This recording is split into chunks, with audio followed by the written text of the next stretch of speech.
Ouais, alors moi je m'appelle Jonathan Parienté, je suis aujourd'hui rédacteur en chef adjoint du Monde.fr, ça depuis un peu moins de 2 ans.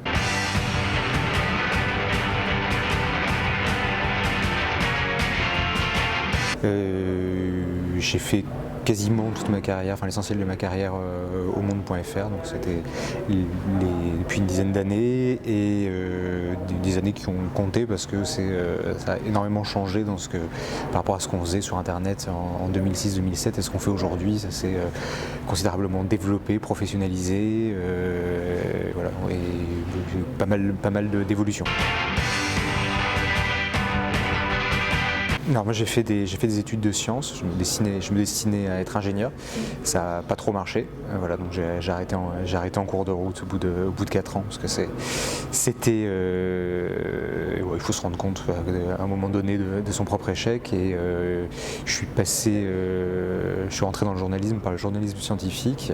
J'ai fait une formation à la fac qui était une licence maîtrise à l'époque à Jussieu, Paris 7, et après ça je me sentais pas tout à fait à l'aise pour aller toquer à la porte des rédactions pour trouver du boulot, et donc j'ai fait le CFPJ en alternance. Voilà, c'est un peu dans le sens inverse en fait, mais autant que je me souvienne, ça a pu changer depuis, mais tu montres ton intérêt au CFPJ, qui t'explique les règles, qui disent en gros ça peut marcher si tu trouves une entreprise, et en l'occurrence l'énorme coup de bol que j'ai eu, c'est que eux avaient pris mon CV en disant bon on pourra le diffuser si jamais, et voilà, je suis rentré au Monde comme ça.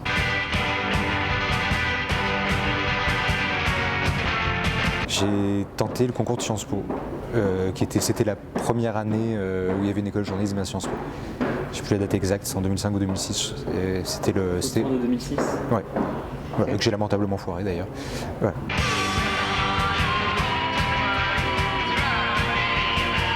Alors, je pense que j'avais fait exactement ce qu'il fallait pas faire. C'était trop le travail, c'était travailler trop pour ne pas être déçu du résultat, et vraiment pas du tout travailler assez pour réussir. Donc c'est vraiment l'entre-deux que je déconseille totalement. À la rigueur, y aller les mains dans les poches, disant que ça peut marcher. Bon, effectivement, ça peut marcher, on perd pas grand-chose, un peu de temps éventuellement, mais là c'était l'entre-deux idiot. Voilà. Surtout que moi j'avais pas tellement l'habitude de ce genre de choses. Voilà, donc c'était assez surprenant aussi. Moi je m'étais pas du tout assez préparé.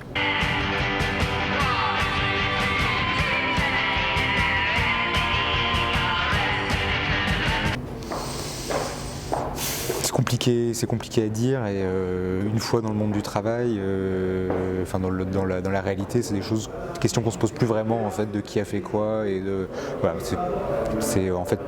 Je suis assez surpris à quel point c'est important jusqu'au moment où tu intègres une rédaction, et à quel point après ça devient un truc qui est assez accessoire, enfin beaucoup moins important que ça ne l'était avant, quoi. Voilà. Après sur les écoles non reconnues, là où moi je mets, donc là où j'ai des réticences par rapport à celle-ci, c'est moi j'ai pas d'expérience personnelle par rapport à ces écoles-là, mais des gens que je rencontre, que j'ai rencontrés, parfois que j'ai eu un entretien, c'est aussi question d'argent. C'est quand même beaucoup d'argent pour une formation où quand les gens te racontent ce que c'est, tu dis quand même ça déconne quelque part, quoi. Voilà. Mais c'est vu de loin. Après, j'ai aucun doute qu'il y ait des écoles pas reconnues qui soient très bonnes et tout ça. Et j'ai quelques exemples que je citerai pas, où quand même on a un truc qui est quand même à la limite de l'escroquerie, quoi. Ça existe dans le journalisme comme ça existe dans les écoles de commerce, dans plein d'autres choses. Voilà. Et profite de l'ambition de jeunes gens qui n'ont pas été pris ailleurs, ou qui n'ont pas, voilà. Et je trouve ça assez dégueulasse. Moi, la limite que je mets, c'est celle-ci. Après, débat sur reconnu pas reconnu, je suis pas. Voilà.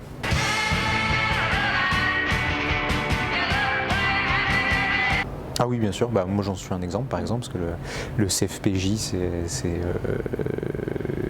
pas le CFJ, c'est un truc dans lequel on ne rentre pas par concours. Il y a des tests, il y a des entretiens et tout ça, mais on ne rentre pas par concours. Et des exemples, on en a pas mal ici, même s'il y a une grosse cohorte de CFJ, ESJ, etc., il y a quand même beaucoup d'exemples de gens qui ne sont pas là depuis hyper longtemps, qui ont fait leurs armes autrement et qui sont rentrés quand même. Et voilà. C'est clair, ne serait-ce que par le réseau, c'est sûr que l'école aide beaucoup et qu'il y a quand même, en plus on a un certain nombre à intervenir dans ces écoles aussi, donc on sait ce qui est enseigné, on sait parfois même nous-mêmes qui l'enseignons sur certains points, et c'est sûr que ça aide beaucoup. Après, moi je pense pas du tout que ce soit rédhibitoire.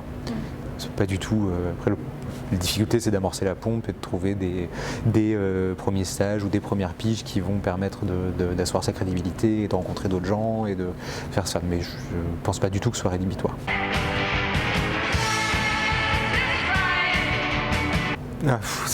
C'est compliqué, ça dépend toujours où. Après, moi je peux parler de ce que je connais bien, c'est-à-dire qu'est-ce que c'est le boulot sur un site d'actu généraliste et qu'est-ce qu'on demande, parce qu'on embauche régulièrement des gens pour des postes ou des missions plus ou moins longues. Voilà, enfin, nous on a la chance de pouvoir embaucher, donc ça nous est arrivé récemment à la fin 2015 où on a rencontré beaucoup de gens. Ce que je dirais, c'est peut-être un peu bateau, mais c'est de bien préparer son entretien au sens où voilà, de connaître le média pour lequel on postule, de se renseigner le maximum sur les qualités que ça demande, voilà, et d'avoir un parcours en adéquation avec ça. Voilà. Et par exemple, nous on recherche des gens qui aiment l'actu, donc ce sera le boulot au moins au début principalement de faire de l'actu, de la hard news. Voilà, c'est un côté tout le monde n'aime pas et c'est pas grave, et voilà. Mais quand on reçoit des gens qui nous disent moi ce que j'ai envie de faire c'est du webdoc sur la culture, c'est super, je trouve ça vachement intéressant. Mais c'est pas ici qu'on pourra faire ça, pas dans un premier temps, etc. Alors je dis pas que c'est la seule chose qu'il faille faire. Je dis juste, moi dans le cas qui est le nôtre, quand on recherche des gens, ça passera par là forcément. Et que si les personnes qu'on reçoit ne sont pas à l'aise avec ce côté-là, elles vont s'embêter quoi. Elles vont s'embêter, vont faire du mauvais boulot, on va pas être content, ça va pas être chouette. C'est juste, c'est un type de journalisme particulier. Et que nous c'est ce qu'on recherche. Enfin en l'occurrence c'est ce qu'on recherchait quand on a rencontré un paquet de monde là dernièrement, et voilà, donc il faut aimer ça quoi. Il faut aimer ça, et voilà. Après, quel conseil je donnerais, c'est d'avoir une existence en ligne, au sens où déjà pouvoir être repéré, je mets des guillemets à ça, pouvoir être repéré comme connaisseur d'un sujet, intéressé dans un sujet.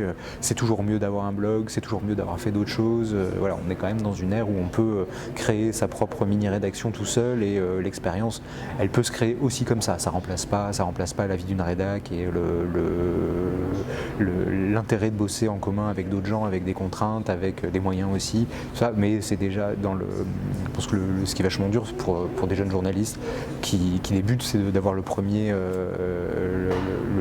monter la première marche ou les premières marches. Après, je pense que plus on s'éloigne de ce tout début, moins l'école est importante, voilà, c'est plus sur l'expérience. Moi, quand je lis des CV, beaucoup plus intéressé par l'expérience qu'a eu une personne que par l'école qu'il a faite, quoi. C'est pas du tout quelque chose qu'on ne regarde pas, c'est pas vrai, mais après, quelqu'un qui avait plein d'expérience et pas d'école, j'ai aucun souci avec ça. Donc l'idée, c'est de se la créer vraiment, c'est de se créer son environnement et voilà.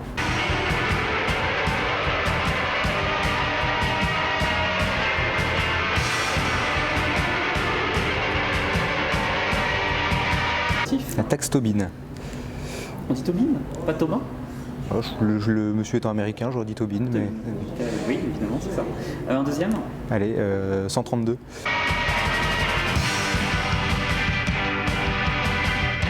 « 1948. 1948, Déclaration universelle des droits de l'homme.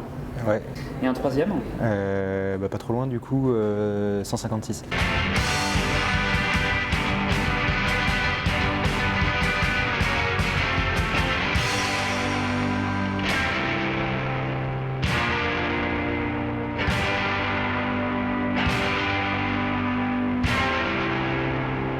Il faudrait que je les lise parce que...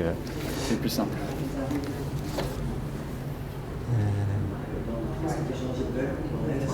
En vrai, j'en ai aucune idée et T'aurais tenté ta chance, hein. T'aurais ah oui, bien tenté sûr, le moins ouais. 0,25. Ouais.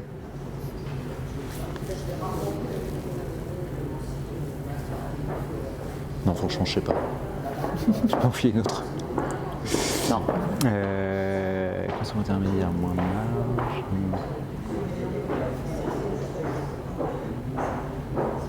C'est fini là, t'en as 150 autres à faire. Hein. Ouais, c'est ça, Pas qu'une non. heure et demie. Ah, j'y reviendrai après. Non, franchement, je sais pas, je vais dire une connerie. Donc, Pas de soucis. ouais. Merci Jonathan. Je t'en prie.